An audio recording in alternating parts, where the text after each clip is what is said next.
sorry. Okay.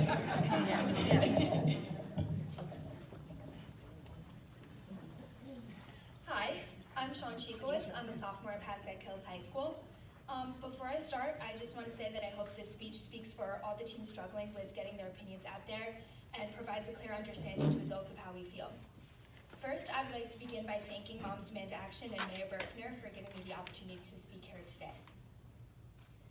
On February 14, 2018, the United States of America was left in utter shock, horror, terror, and fear. Upon hearing of the brutal murder of 17 innocent children in Parkland, Florida, the American people were left speechless in panic. However, since you and I both know that this was not an isolated incident, it's time we raise our voices.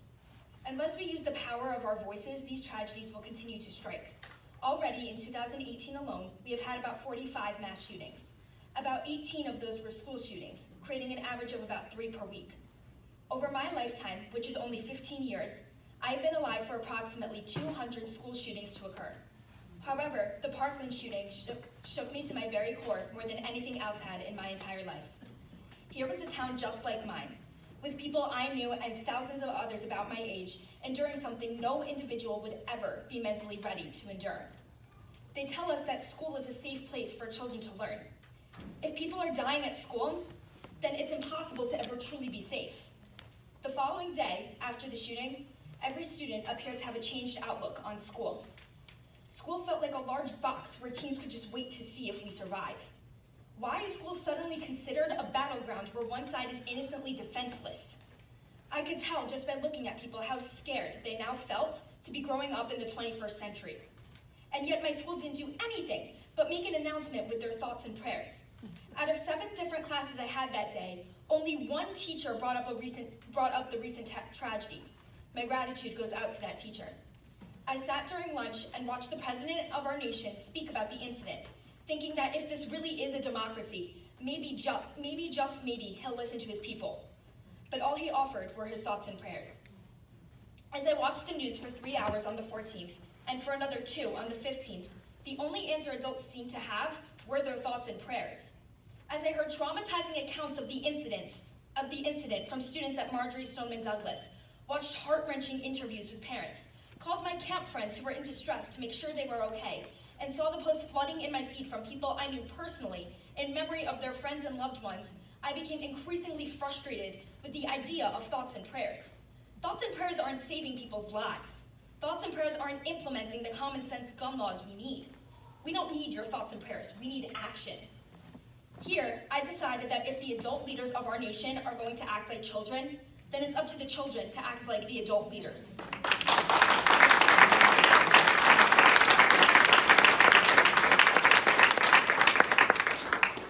A few friends and I created an event in our school where teens could either sign pre-written letters or write their own letters to our state senators and representatives.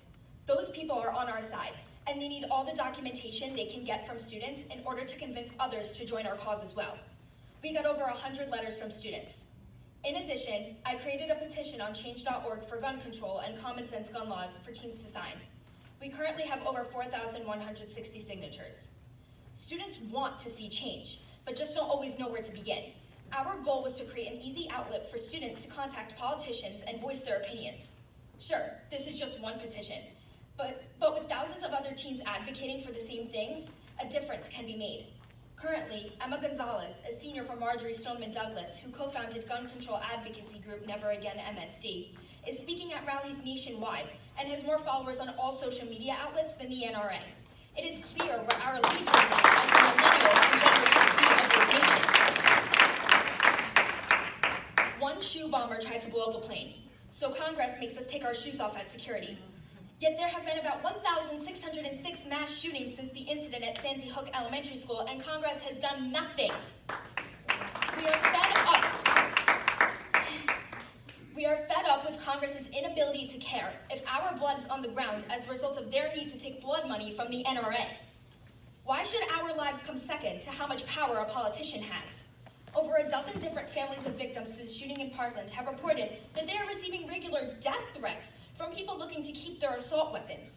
In addition, I'm sure many of you have seen the viral Twitter, Facebook, and Instagram posts where people accuse the affected teens from Parkland of being child actors paid off by left-wing Democrats, as well as making fun of them for being so traumatized. In fact, even I have been slammed with comments claiming I should go back to school and learn something, and I should leave this to the adults after speaking at my school's walkout on March 14th.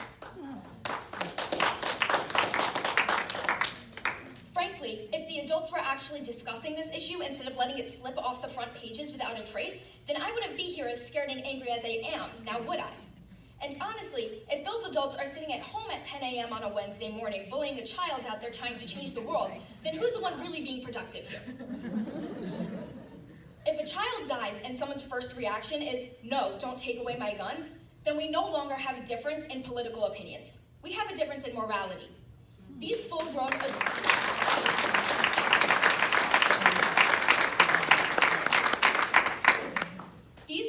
adult bullies really should not be surprised that teenagers are taking an initiative.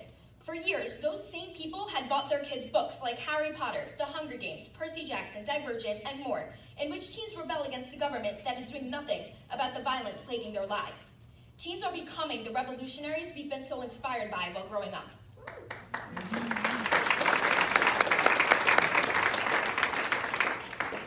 In America, an 18-year-old is considered too immature to buy a beer, but responsible enough to purchase 10 AR-15 assault rifles and 20 50-round magazines. Yet our president is opting to bring more of these weapons into schools with children even younger than 18, claiming our teachers should be trained to use them. Yet just 5 days ago, a teacher accidentally fired their gun in a California classroom, injuring 3. When will this BS stop? And when will our government actually appropriately take control of the situation?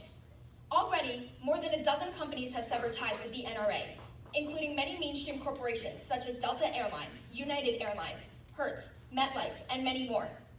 We are on the right track. We are making a difference. And most importantly, we can't stop now. This must be ongoing, and we must be relentless in the pursuit of our safety. On February 20th, the Florida House rejected considering a ban on assault weapons and high-capacity magazines, but on that same day declared pornography a health risk. Personally, I think that people would be at much more of a health risk by getting shot with 50 bullets shooting out of an AR-15 than by watching pornography.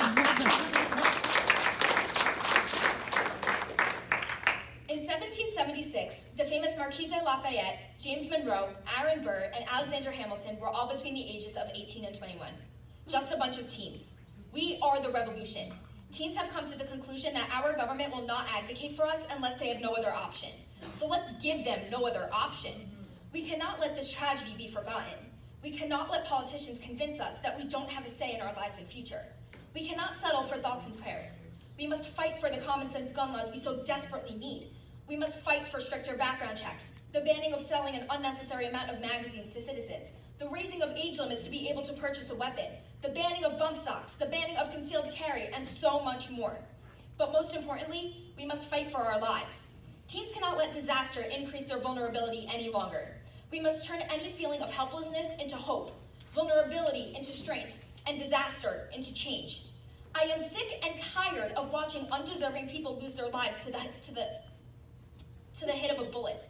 I am sick and tired of watching mothers having to bury their children. I am sick and tired of being scared. This fight will not be over until our government complies.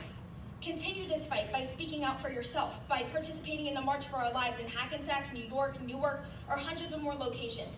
Donate to the cause through our GoFundMe. Just do something, because frankly, I'm fed up with my safety coming second to money. Thank you.